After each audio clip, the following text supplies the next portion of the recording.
So I didn't really want to make this video, but after seeing one too many misguided, ill-thought-out responses coming from my conservative colleagues on this, I've decided enough is enough. This has to be said. There are many reasons that have nothing whatsoever to do with climate to support the electrification of the automotive industry. Let's start with the obvious, energy independence. As hinted at in at least a few of my previous videos, fracking is delaying the inevitable. Regardless of whether you run out of oil in 50 years, 100 years, or 200 years, because it's not renewable, you're still gonna run out of it eventually. And what happens then? You wanna go to war with Russia? I don't think so. Now, sure, most power plants do unfortunately still run on coal, and there's issues to remedy that we'll get to in a minute. But that completely sidesteps the obvious. Are we dependent on Russian coal? Are we dependent on Middle Eastern coal?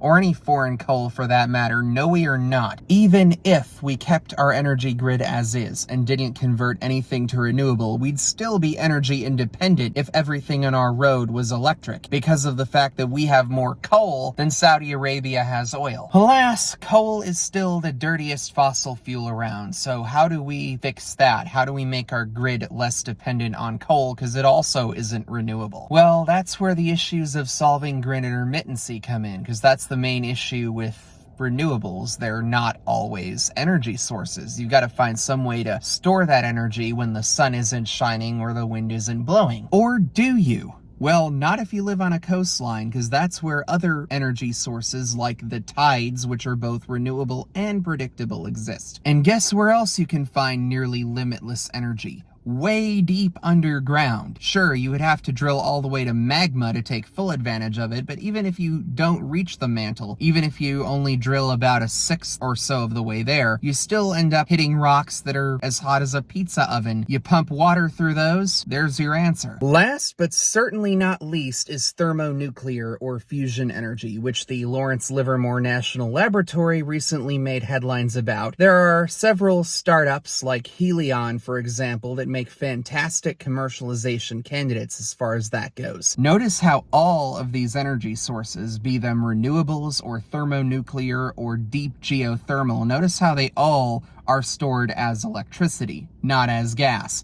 That's the point. The only way to permanently, and when I say permanently, I mean for millions of years, not just the hundreds that fracking gives you, eliminate the need to start wars over foreign fossil fuels is to go electric.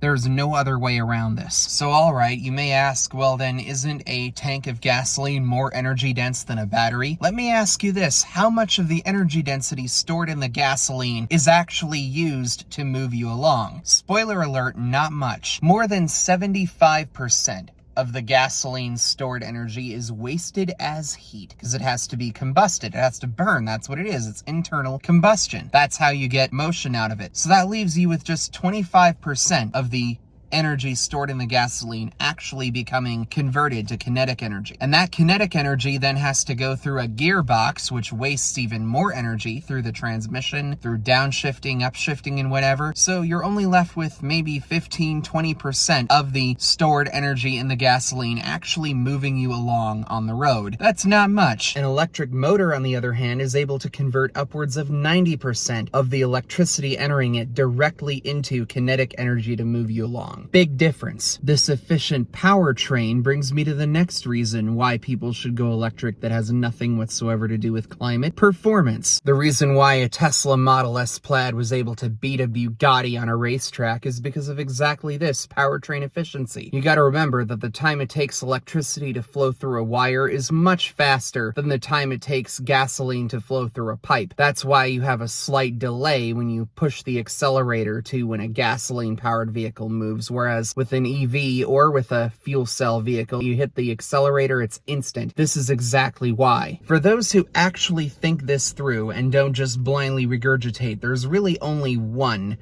possible reason why people would wait, and that is charging speed and charging infrastructure, which is a problem that startups like Aptera, which you can pre-order one of by clicking the link in the description below, are working to solve. Bottom line in all of this is that this issue should really be bipartisan. The fact that it isn't is more to do with emotion and volition than fact. Hope you guys enjoyed that video. If you did, please subscribe, click the bell to enable notifications if you haven't already, and yeah, have a great rest of your day.